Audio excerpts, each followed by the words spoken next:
rajim bismillahi rahmaani rahim mbokk yi ñu ngi leen di nuyu imam Pape Diop vice président bu collectif bi moo leen di nuyu di ziare yëpp di baalu àq te di leen baal àq tey ji nag bis spécial la ci ñun ndaxte Sénégal dafa am lu ñuy wax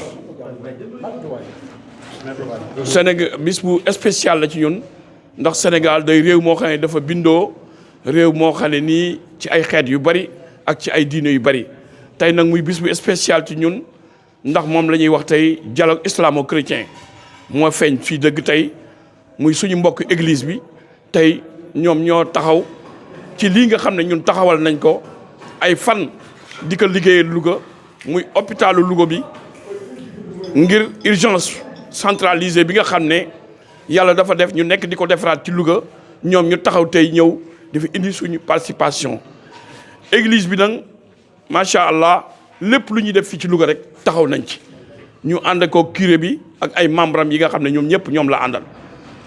donc bon ñoom ñu ngi leen di sant di leen gërëm ndax ay nit ñu baax lañ nit ñu rafet jukko lañ nit ñu neex a dëkkal lañ lépp lu ñuy def rek ñu ngi ci ànd. loolu moo tax tey jii ñu ñëwoon ñoom tey jii pour indi seen participation ci lii nga xam ne commencé nañ ko waaw ñoom. bi ñu commencé yëf yi daanaka ñoom ñoo njëkk a ñëw présenté wu taxaw ci liggéey bi ndax buñ ko seetloo bi ñuy def nettoyage bi sax daanaka seen xale yi ñoom ñoo nettoyé salle yëpp loolu nag ñu di leen koy santé parce que loolu moom mooy réew loolu moom mooy diine diine moom mooy am jukko ju baax diine du ay charte yi ñu lay jox rek diine mooy nga yor jukko ju baax loolu mooy diine bon ñoom ñi ngi leen di sant di leen gërëm vraiment amuñu seen fay xam nañ ne ni ñu jàppee seen bopp rek dañu jàppee ñuy ñaan yàlla lii yàlla na leen ko yàlla fay waaw parce que yàlla rek moo ko mën a fay parce que jëfu yàlla rek la ñu ngi sant ñëpp di gërëm ñëpp di jox curé bi mu sànni ci kàddoom.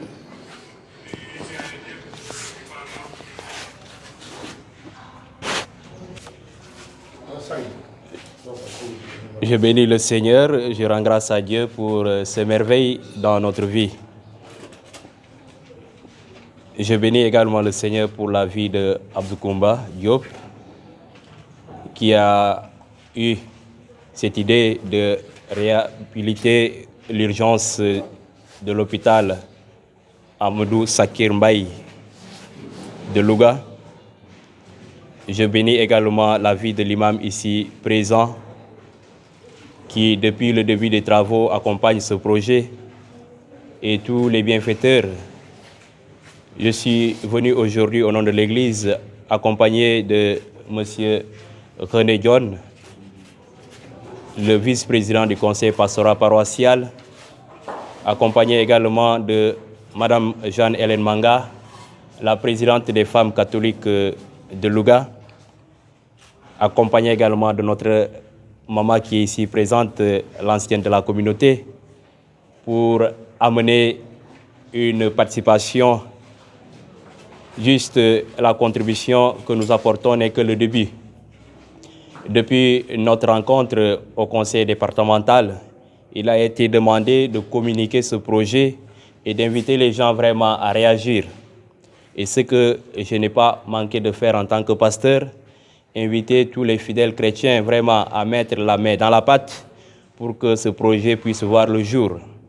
L'hôpital, c'est l'hôpital de tout le monde, comme j'ai eu à le répéter dans nos célébrations. Ici, nous retrouvons les chrétiens, ici, nous retrouvons les musulmans, ici, nous retrouvons les païens, ici, nous retrouvons les athées, les animistes. Tout le monde est confondu ici. Donc, l'hôpital, c'est l'hôpital de tout le monde. Et c'est pourquoi, quand on parle de l'hôpital, chacun doit se sentir dedans et pouvoir amener sa contribution. Et cet appel a été entendu par les fidèles. Ils ont essayé de faire quelque chose. Donc, comme j'ai eu à le dire dans le début de mon propos, ce n'est que le début. On a amené juste une somme symbolique de 346 210 francs, en attendant que nous puissions, après, au retour, pouvoir rebondir avec force et amener encore quelque chose pour que ce projet puisse toujours aller de l'avant. Et donc, je suis ému et frappé de joie parce que j'ai été ici il y a déjà quelques semaines où on était juste en visite du chantier. Ça n'a pas encore été démarré en tant que tel. Aujourd'hui, je suis arrivé et j'ai vu l'avancement des travaux. Et cela montre net la détermination de tout le staff, toutes les personnes qui accompagnent ce projet. Ils sont vraiment animés de courage et de volonté sincère pour que ce projet puisse voir le jour. Et c'est pourquoi je leur confie à la miséricorde divine pour que le Seigneur leur accorde une très bonne santé et puisse beaucoup les inspirer pour qu'ils soient toujours là pour l'intérêt de toute la communauté. C'est d'ailleurs en quoi nous invitent nos religions, aider le plus pauvre, aider ceux qui sont dans le besoin. Et nous rendons grâce à Dieu pour vraiment de nous avoir donné, de comprendre vraiment le sens de l'amour, de pouvoir comprendre également le sens de la fraternité. C'est ce que nous devons essayer de conjuguer chaque jour de notre vie pour que le nom du Seigneur soit toujours loué. Et à présent, je m'en vais passer la parole ici à René, M. René, le vice-président du conseil pastoral paroissial, qui va vous parler en Wolof. Merci à tout le monde et que Dieu vous bénisse. Merci.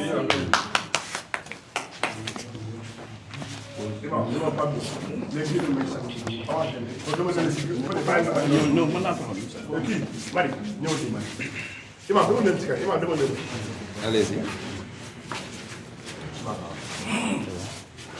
Voilà, dama bëggoon njëkk a gërëm yàlla mi tax ne jotaay bi mën a am di nuyu imam di ko sant di nuyu abbé également di ko sant di nuyu Abdou Koumba di ko jaajëfal bu baax di nuyu également collectif bi fi ànd ak ñun ci projet bi di nuyu ñëpp ñi fi teew ma bëggoon wax ci turu église ne que église du mos a des gannaaw ci lépp loo xamante ni sumb ngeen ko mu nekk lu baax moo tax ba ñu déggee projet bi ñu ne loolu de il faut ñu dugal ci suñu loxo ñuy jóg di daanu ku nekk def lu mu mën li ko yàlla mën loo mu def ko ba bés bi ñëw ñu ne xaaral ñu dem jébal lu ñuy am comme abbé nu mu ko waxee sànq rek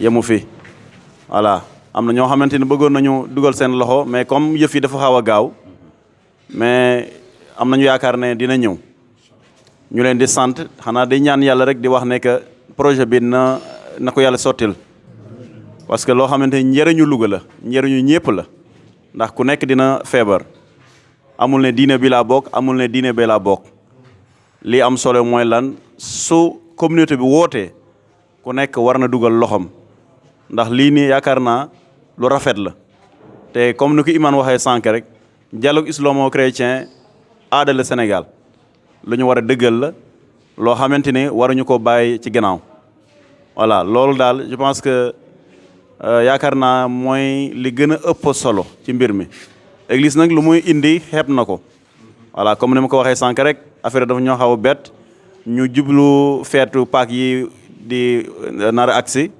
amaat également projet église bi ñu nar a tabax fee yooyu yëpp également ay coono yoo xamante ni mu ngi suñu kaw mais dañoo waxoon rek nañu jóg rek am lu ñu indi ngeen xam ne que église bi fàttuwu leen église bi ci communauté bi la bokk te lu ngeen mos a woote rek ñoom dañuy teew voilà loolu imam daal bëggoon naa ngeen déggee ko noonu ñu leen di gën a sant di leen encourager vraiment di wax ne que fu ngeen di xalaatee ne que église bi war naa mën a dugal ci loxom ci projet bu mu munti doon rek jokkale ak suñu abbé yi ñoom dinañ ko yeggee mbootaay mi loolu yaakaar naa lu am solo la wax ji nag mënut a gudd noonu voilà ndax am nañu yeneen yittee ñu war a doxee voilà comme abbé bi nu mu ko waxee sànq rek somme bi mu ngi toll ci 346 210 waaw wax ko ci olof xëy na dina xaw a jafe tuuti voilà waaw mais li amoon solo mooy lan ñëpp xamee ko noonu ne église bi ñëw na fi tey ndax vraiment indi participation ci li jëm ci urgence bi voilà te ni ko Abdou Koumba xalaatee lu rafet la voilà ndax balaa médecin di yegg ci malade voilà urgence bi da ciy am solo voilà nga xam ne que malade bi dina am lu koy dalal ba pare balaa ñu koy faj donc loolu moo tax na église bi vraiment kontaan na lool di leen gërëm également di ñaanal ñëpp ñoo xam ne teew nañu fi vraiment lu ngeen def ci projet bi rek na leen ko yàlla fay voilà te également ci kooru Ramadan bi ñu ngi leen di également ndokkel ci loolu na yàlla def ba nga xam ne li ngeen ñaan ci Ramadan bi mu nekk ay ngëneel kese pour Sénégal voilà loolu daal ñu ngi leen koy ñaan bu baax merci D'abord, merci beaucoup. Nous sommes ici dans les locaux de la nouvelle urgence de l'hôpital du centre hospitalier Amadou Sakhir Mbaye. Au nom de l'association CLE, CLEFS, qui signifie collectif des Lougatois pour l'entraide, la fraternité et la solidarité. C'est des mots très propres à l'Église. En train de recevoir au nom du président Abdou Koumba Diop, de son vice-président Pape Diop et de tous les membres de l'association, en train de recevoir une délégation de l'Église que l'abbé dirige, accompagné du curé et des représentantes de tous les démembrements de l'Église. Et ça, c'est surtout pour magnifier une tradition. L'Église a été toujours présente auprès des populations, surtout concernant le domaine de la santé. Les premiers hôpitaux de ce pays ont été du fait de l'Église. Et ceci symbolise surtout le dialogue islamo-chrétien, surtout en ce contexte où le carême et le ramadan sont combinés. Cela montre que nous n'avons pas de problème entre nous, c'est des familles qui se brassent. Le geste est tellement symbolique, même un franc serait le bienvenu. Surtout lorsque vous avez réuni vos forces, parce que la somme démontre que chacun a mis ses moyens pour que vous venez en aide à cette action. Et nous faisons appel aussi aux autres bonnes volontés pour qu'ils imitent l'Église, parce qu'en tant que démembrement religieux, et nous attendons aussi les autres confessions, comme vous avez à le dire, les musulmans, les athées, les païens, tout le monde, les animistes, parce que l'hôpital, c'est une affaire pour tout le monde. Nous vous remercions vivement et remercions aussi tous ceux qui ont eu à apporter leur soutien depuis le début. L'acte est noble, l'association ici est ouverte à tout le monde, de toute confession confondue, toute obédience confondue. Nous n'avons pas d'appartenance politique ou religieuse. Nous sommes là pour servir la santé et surtout servir l'hôpital de Louga. Et ceci n'est qu'un début. Nous allons venir aussi en aide aux écoles, aux quartiers, aux déshérités. C'est pour montrer que la solidarité est là pour régler les problèmes sociétals. Merci beaucoup, nous vous remercions au nom de Dieu. Merci à tout le monde. Comme nous jëkk wax lu ñu jaar gërëm jëkk sant di gërëm Yàlla. Yàlla mi nga xam ne moo tax ñu fi teew tey di fi teew tey projet bi dama toog di xalaat naan Abdou Koumba comment il a eu l'idée de ce projet. Vraiment ce projet est venu à temps te comme église bi ni nga ko waxee dañ la accompagner jusqu'au bout. Ñun suñu taxawaay le social c'est l'église. L'église, c'est le social, la santé, c'est l'éducation. Les premiers missionnaires ont agi sur la caritas. La caritas, c'est quoi? C'est la solidarité. Et nous, ci loolu la ñu dund ba léegi noonu la ñu dund kon bu ñu gisee benn projet bi jóg ci biir Louga du ñu def ki taxaw ci ñoom ànd ak ñoom jàppale leen ànd ak moom di def ci biir projet bi. Donc ñun duñu des ci gannaaw bu soobee yàlla féeti ya tax ñu ne li ñuy yor duñ ko téye dañ koy indi après dinañ indiwaat leneen bu soobee yàlla kon ñu ngi gërëm di sant ñëpp vraiment di sant imam di sant les membres collectifs bi ci ñëpp ñi nga xam ne moom la ñu fekk fay merci beaucoup et encore merci à Abdou Koumba.